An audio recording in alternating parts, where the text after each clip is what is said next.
जो वादे, जो घोषणाएं आरजेडी के नेता कर रहे हैं, कांग्रेस के लोग ही सारे लोग चुनाव के मैदान में हैं और फिर ये छुपा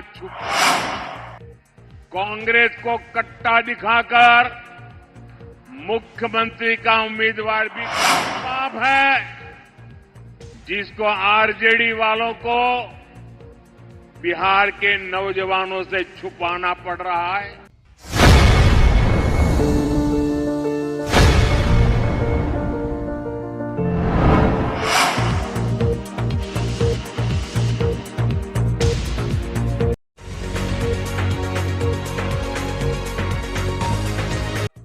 भारत माता की, भारत माता की। कटिहार के ई पावन धरती के हम नमन करिए छिए।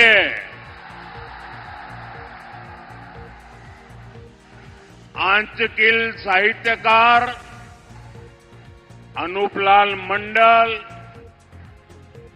अमर शहीद ध्रुव कुंडू के धरती पर अहाँ सबके अभिनंदन करे छिए। की तस्वीरें पोस्टरों में या तो गायब है या तो एक कोने में छोटी सी तस्वीर रखी है, दूरबीन से भी दिखती नहीं है। अब मुझे बताइए भाई, जो इतने बड़े उनके लिए नेता थे, जिनके परिवार के सारे लोग चुनाव के मैदान में हैं, और फिर ये छुपा छुपाई क्यों हो रही है? अरे अपने पिता का नाम बोलने में, छुपाने में शर्म क्यों आ रही है? वो कौन सा पाप है जिसको आरजेडी वालों को बिहार के नौजवानों से छुपाना पड़ रहा है? साथियों, आपने एक और चीज भी नोटिस की होगी, इन लोगों के पोस्टरों में कांग्रेस लगभग गायब है। आरजेडी ने कांग्रेस को कट्टा दिखाकर मुख्यमंत्री का उम्मीदवार भी घोषित करवा लिया और अब कांग्रेस को उसकी हैसियत भी दिखाई जा रही है। कांग्रेस के जो नामदार कुछ हफ्तों पहले तक बिहार में बड़े बड़े दावे कर रहे थे, उनकी तस्वीर और दावे दोनों को पोस्टर में से भी और घोषणा पत्र में भी आरजेडी ने बोना बना दिया है, बोना बना दिया है। आजकल आप ये भी देख रहे होंगे कि जो वादे, जो घोषणाएं आरजेडी के नेता कर रहे हैं, कांग्रेस के लोग ही उन पर विश्वास नहीं कर रहे हैं। जब मीडिया के लोग कांग्रेस के नेताओं में उनके मुंह में उंगली डाल डाल करके बुलवाते हैं, मीडिया वाले बार बार पूछते हैं, घोषणा पत्र बताइए भाई, क्या बताना चाहते हो? जब भी घोषणा पत्र की बात आते हैं, ये कांग्रेस वाले क्या करते हैं? वो कहते हैं भाई घोषणा पत्र के लिए जो पूछना है वो जंगल राज के युवराज से पूछो, हमें मत पूछो। साथियों, ये हाल है इनका। कांग्रेस और आरजेडी के बीच लंबे समय से एक भीषण झगड़ा चल रहा है।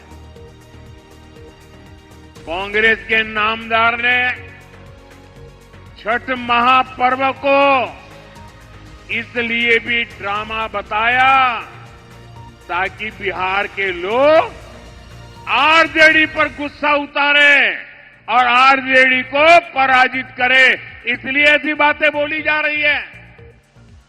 कांग्रेस के जो दूसरे राज्यों के मुख्यमंत्री हैं, बड़े नेता हैं, उनके बयान आपने सुने होंगे। अलग अलग राज्यों में कांग्रेस के नेताओं से बिहार के लोगों के लिए जानबूझकर अपमानजनक बातें बुलवाई जा रही है। केरल के कांग्रेस नेता में उसने तो बिहार की तुलना बीड़ी से कर दी। ये भी कांग्रेस की रणनीति का हिस्सा है, जो बिहारियों को प्रताड़ित करते हैं। तमिलनाडु के डीएमके के जो नेता बिहारियों को गालियां देते हैं, उनको कांग्रेस ने बिहार चुनाव में प्रचार के लिए बुलाया, ताकि आरजेडी को आपके गुस्से का सामना करना पड़े। साथियों, कांग्रेस जानती है कि इस बार भी आरजेडी हार गई तो उसकी राजनीति खत्म हो जाएगी और कांग्रेस आरजेडी के वोट बैंक पर कब्जा कर लेगी। एक दूसरों का वोट बैंक छीनने की एक खींचतान अब खुल करके सामने आ गई है। आप देखिएगा, बिहार चुनाव में हारने के बाद कैसे आरजेडी कांग्रेस में गालियों का दौर शुरू होता है। साथियों, बिहार का ये चुनाव बिहार को विकसित बनाने के लिए ये एक महत्वपूर्ण चुनाव है और विकसित बिहार का मतलब है हर परिवार की समृद्धि, आपके परिवार की समृद्धि, आपके बच्चों की भलाई। विकसित बिहार बनाने के लिए एनडीए की डबल इंजन सरकार बहुत ही जरूरी है।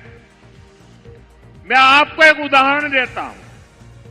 आप भी जानते हैं कि केंद्र सरकार देश के हर राज्य में गरीबों के लिए पक्के घर बनाने के लिए मदद करती है, लेकिन जहां जहां एनडीए की सरकार है, वहां तो घर बनाने का काम तेजी से चल रहा है, लेकिन जहां कांग्रेस की सरकार है या कांग्रेस के साथियों की सरकार है, वो इस पूरी योजना को डिब्बे में बंद करके बैठ गए हैं। गरीबों के लिए घर बनने नहीं देते हैं। उनको लगता है कि गरीबों के लिए घर बनेगा तो ये तो मोदी का जय जयकार करेंगे और इसलिए कांग्रेस की सरकारें गरीबों को घर बनने नहीं देती है और इसलिए गरीबों के घर बनाने के लिए भी, पक्के घर बनाने के लिए मुझे आपके आशीर्वाद चाहिए, मेरे साथियों को लिए आशीर्वाद चाहिए। आप देखिए, बिहार में 60 लाख पक्के घर गरीबों को मिल चुके हैं। यहां कटिहार जिले में ही करीब 1 लाख गरीबों को पक्के घर मिले हैं। यानी डबल इंजन सरकार तेजी से गरीबों को पक्के घर बना रही है। साथियों, ऐसे ही बिहार के किसान को भी डबल इंजन सरकार का डबल लाभ हो रहा है। केंद्र सरकार हर साल 6,000 रुपये सीधे किसान के बैंक खाते में जमा कर रही है। अब बिहार एनडीए ने इसमें 3,000 रुपये और जोड़ने की घोषणा की है। यानी यहां जब फिर से एनडीए की सरकार बनेगी तो बिहार के किसानों को कुल 9,000 रुपया मिलने वाले हैं। साथियों, हमारी बहनों बेटियों को भी डबल इंजन सरकार डबल शक्ति दे रही है। नीतीश जी ने अगर बेटियों को साइकिल दी तो मोदी ने बेटियों को ड्रोन पायलट बनाने की योजना बनाई। नीतीश जी ने जीविका दीदियों के रूप में बहनों को सशक्त किया तो मोदी लखपति दीदी के रूप में बिहार की लाखों बहनों को लखपति बनाने में जुटा है। केंद्र की मुद्रा योजना से बिहार की लाखों बहनों को स्वरोजगार के लिए बैंक से मदद मिल रही है। वहीं नीतीश जी के नेतृत्व में मुख्यमंत्री रोजगार योजना से बिहार की बहनों के खाते में 10-10 हजार रुपये पहुंच रहे हैं। अभी तक 1,40,00,000 बहनों के खाते में पैसा आ चुका है। साथियों, डबल इंजन की एनडीए सरकार का एक बहुत बड़ा फायदा है। फायदा ये कि दिल्ली और पटना से निकला एक रुपया, एक पाई सीधी सीधी आपके खाते तक पहुंचती है।